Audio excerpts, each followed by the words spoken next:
Assalamualaikum warahmatullahi wabarakatuh.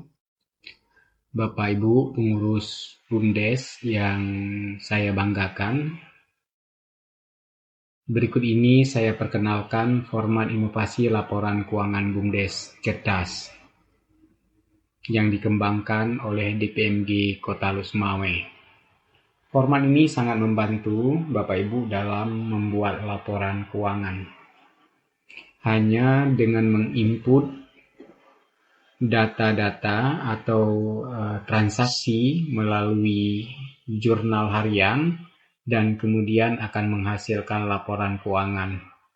Berdasarkan Permen Kepmendes 136 tahun 2022 bahwa yang dimaksud dengan laporan keuangan adalah meliputi laporan neraca, laporan laba rugi, laporan arus kas, laporan perubahan modal, dan CLAK, catatan atas laporan keuangan. Format ini terdiri dari beberapa menu. Yang pertama adalah profil, yang kedua kode, yang ketiga ADM Bank, yang keempat jurnal inputan harian, dan kemudian laporan keuangan. Untuk proses awal, dalam proses penggunaan format laporan inovasi ini diawali dengan pengisian profil. Tinggal klik profil, ini kita klik, kemudian akan muncul halaman seperti ini.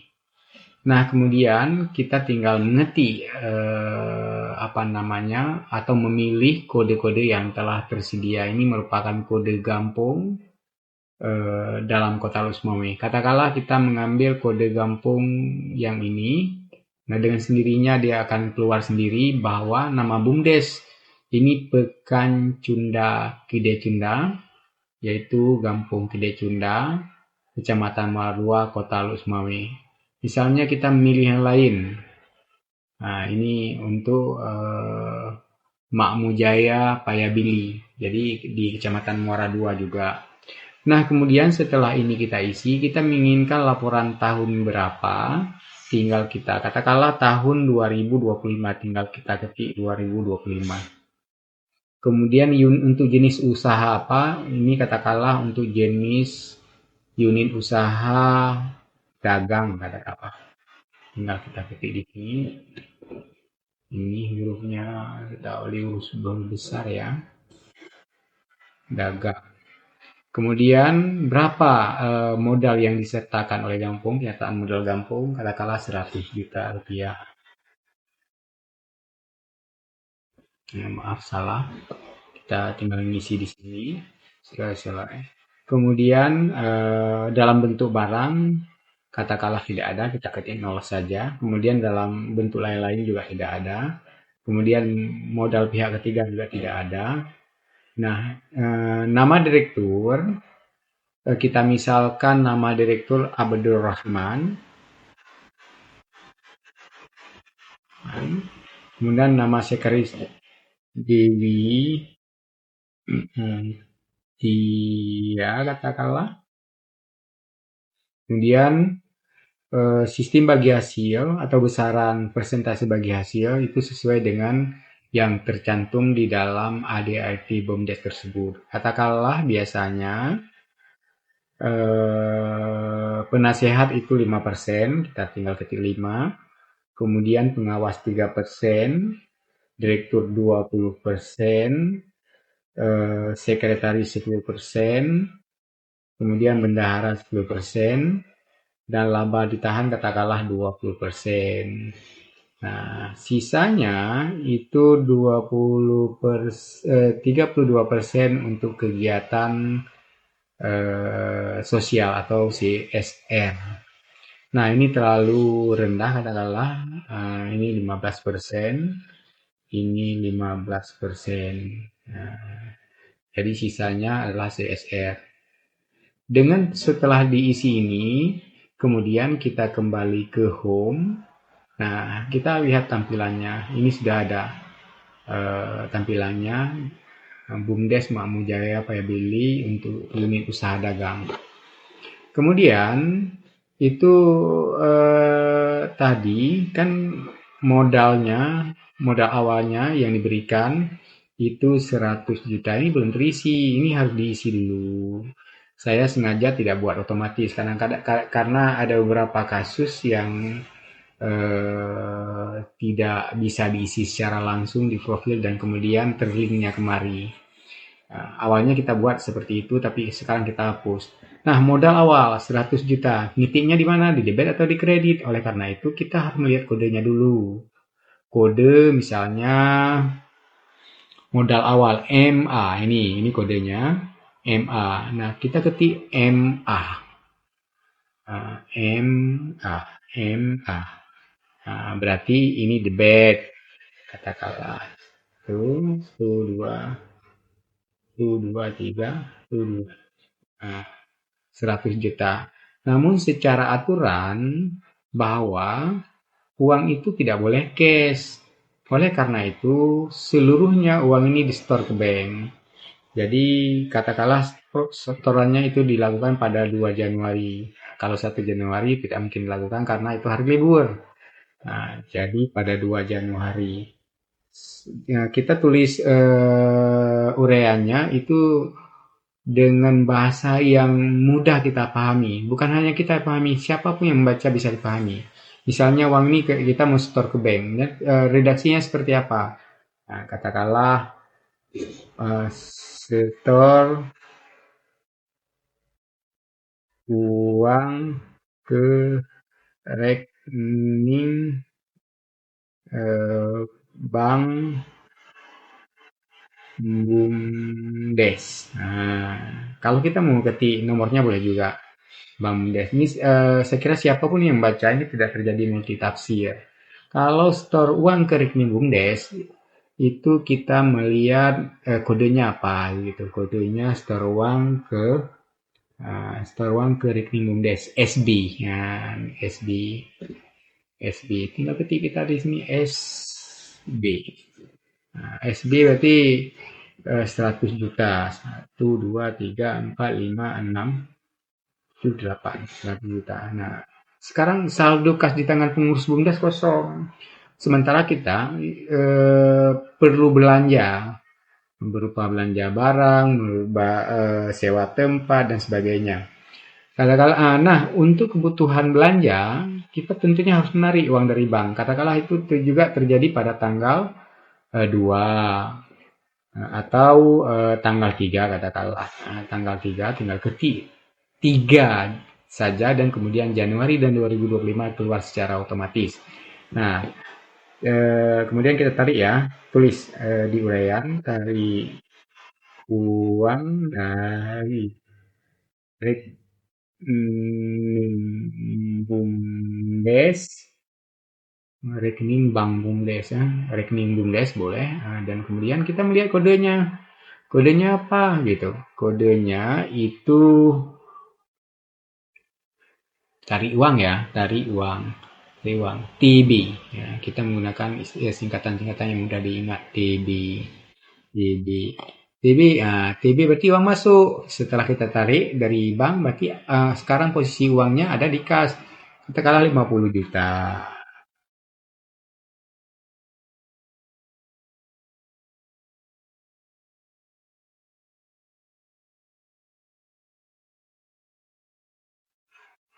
50 juta. Sekarang uang ada di kas kita 50 juta.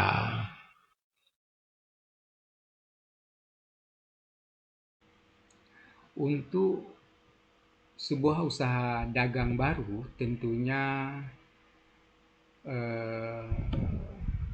langkah yang pertama dilakukan adalah sewa tempat atau sewa toko. Nah, katakanlah setelah kita tarik uang 50 juta, kebutuhan pertama adalah untuk sewa toko. Sewa toko 12 bulan. Sewa toko kodenya kalau kita lihat adalah ST. Saya tidak buka lagi karena sudah ingat. Itu 12 juta. 1, 2, 3, 4, 5, 6. Kemudian selain sewa toko, tentunya kita juga butuh beli peralatan. Katakanlah peralatan yang kita butuhkan yang pertama adalah meja 1/2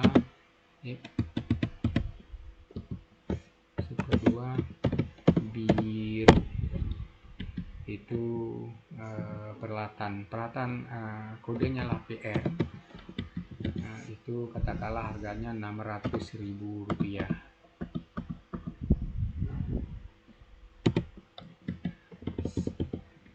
Selain meja, kita juga butuh peralatan berupa timbangan. Beli 1 buah timbangan.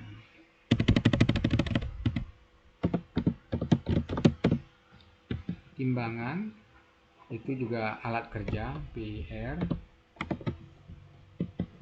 Nah, itu katakanlah harganya Rp150.000.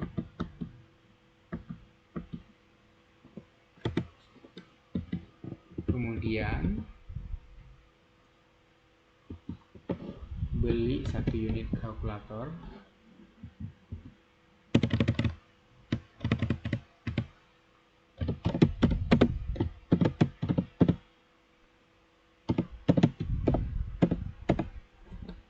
Itu juga PR, peralatan kerja.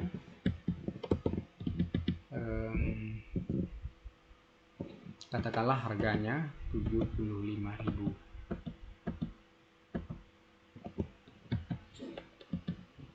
Kita ada uang sisa di tangan, kas di tangan itu sebesar 36 juta. Sementara di bank kita lihat melalui neracanya yang ada 50 juta.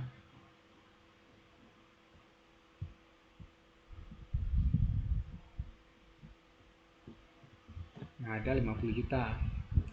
Oleh karena itu, kita tarik uang lagi dari bank karena untuk kebutuhan belanja barang. Tarik uang itu boleh di-copy lagi seperti ini. Seperti ini. Tinggal tempel. Katakanlah kita tarik di sini sebesar 40 juta. 40 juta, ada sisa uang di bank sekitar. Nah, ini tinggal kita ngisi tanggalnya saja, tanggal 4 katakanlah. Jadi ada uang di kas sebesar 76 juta. Dari 76 juta ini, 76.500.000 ini kita belanja barang.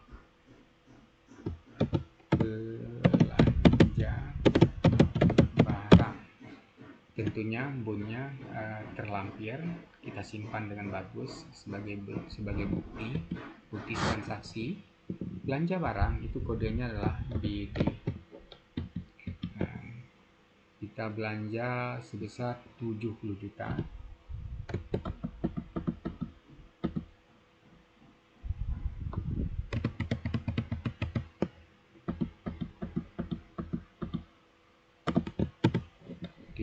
Ada sisa di kas sebesar 6.500.000. Kemudian pada tanggal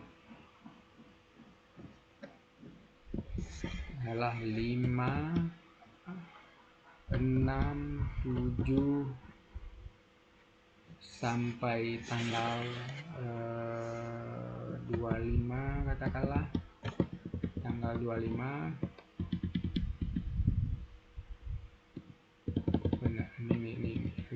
ini nggak usah 25, kita jual barang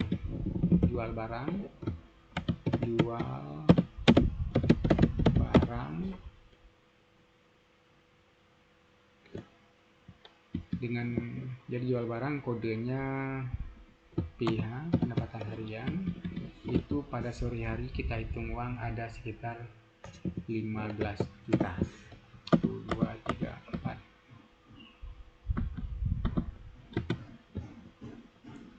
Begitu juga pada tanggal 6 juga 15 juta sampai tanggal 7 15 juta setiap harinya.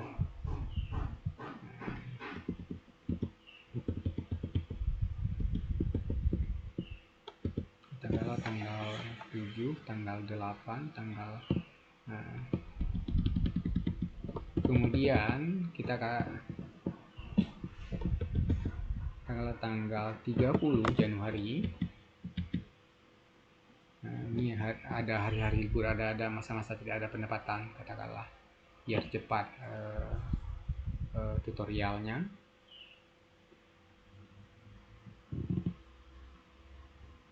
Itu bayar gaji karyawan.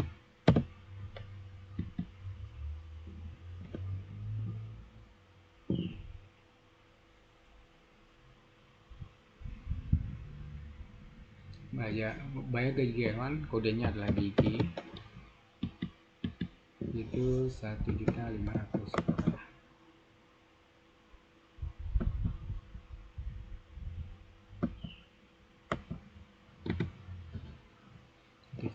Nah, sekarang kita mau tutup buku untuk bulan ini. Jadi biar sini muncul tanda tangan, cukup di uncheck list di blank ini. Nah, udah. Di sini tinggal kita print, ditandatangani oleh bendahara, dan kemudian di sini ditandatangani oleh sekretaris. Kemudian setelah kita input ini, kita lakukan lihat penyusutannya. Lihat penyusutannya di Labargi. Tentunya ini sudah ada penyusutan. Kalau 1 bulan sudah dipakai, ada penyusutan di tempat itu sebesar 1 juta.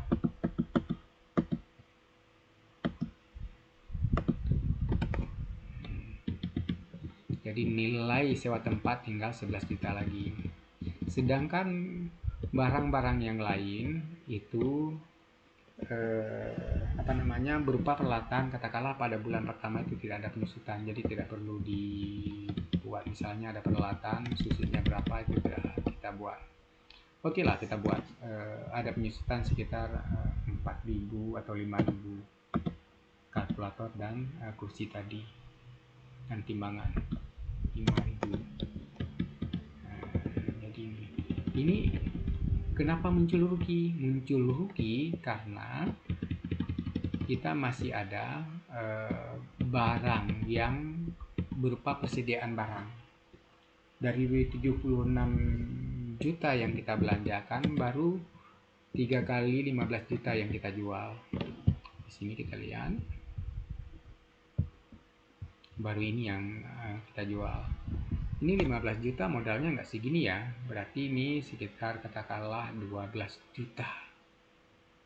12 juta. Nah, persediaan barangnya berapa? 12 juta per hari. Nah, berarti ada keuntungan sekitar 3 juta per hari. Jadi 45 katakanlah di persediaan itu ada sekitar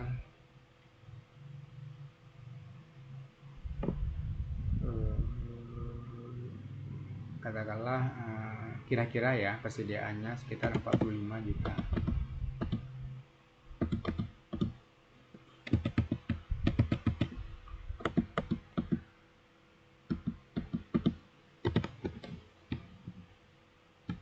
Nah, berarti pada bulan ini kita ada keuntungan, langsung dimunculnya keuntungan laba 17 juta sekian.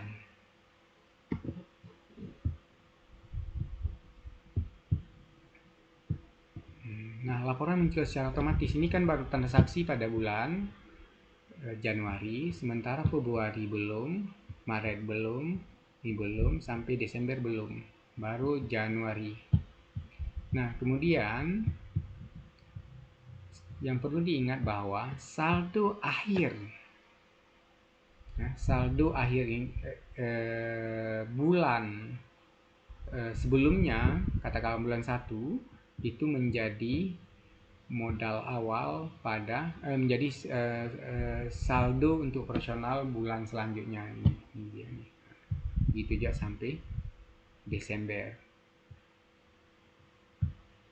Nah, kan 50.000 di sini, 50 juta di sini jadi 50 juta dan sampai Desember 50 juta.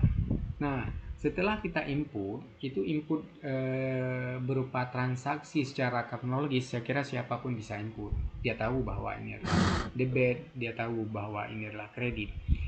Yang membedakan, yang agak sedikit sulit adalah menentukan kodenya, tapi nggak begitu sulit, tinggal kita melihat di sini. Tujuan buat kode adalah untuk dilakukan pengelompokan. Nah, dengan kita mengisi kode ini akan terjadi pengelompokan secara otomatis dan kemudian akan melahirkan laporan keuangan secara otomatis. Di sini sih kita sudah punya neraca. Neraca inilah yang diminta dan di print. Kemudian kita juga sudah punya laporan laba rugi. Ini laporan rugi, kita ada keuntungan sekitar 17 juta sekian. Kita juga sudah punya laporan arus kas. Ini laporan arus kasnya. Tinggal di print. Kemudian kita juga sudah punya laporan perubahan modal. Ini perubahan modal. Dari ini laba ditahan dan sistem persentase. Nah, modal akhir kita ini. Kemudian kita juga sudah punya catatan atas laporan keuangan. Ini catatan-catatannya yang keluar secara otomatis. Di sini menggambarkan semuanya. Bahkan di sini juga ada informasi yang didapatkan bahwa kita ada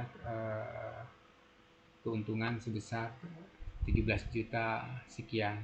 Nah, ini ada catatan-catatan kosong yang harus dibuat secara manual bila ada semacam hal-hal tertentu yang tidak mampu diungkapkan oleh aplikasi ini. Catatan-catatan tertentu. Nah, selain laporan keuangan sebagaimana yang dituntut oleh Kepmendes 136, kita juga sudah menyiapkan laporan bagi hasil. Nah, bagi hasil ini tentunya persentase sesuai dengan AD dan ART. Di sini akan menggambarkan keuntungannya sekian, berapa untuk penasehat, berapa untuk pengawas, berapa untuk direktur. Namun demikian, yang perlu diingat bahwa laporan keuangan ini bukan disampaikan oleh pengurus BUMDes pada setiap bulannya, tapi laporan keuangan ini dibuat di akhir tahun sesuai dengan ADRT, atau setidaknya per 3 bulan atau per 4 bulan atau per semester sesuai dengan ketentuan yang dimanakan dalam anggaran dasar dan anggaran rumah tangga BUMDes tersebut. Demikian Bapak Ibu sekalian, pengurus BUMDes pengantar untuk tutorial ini. Demikian.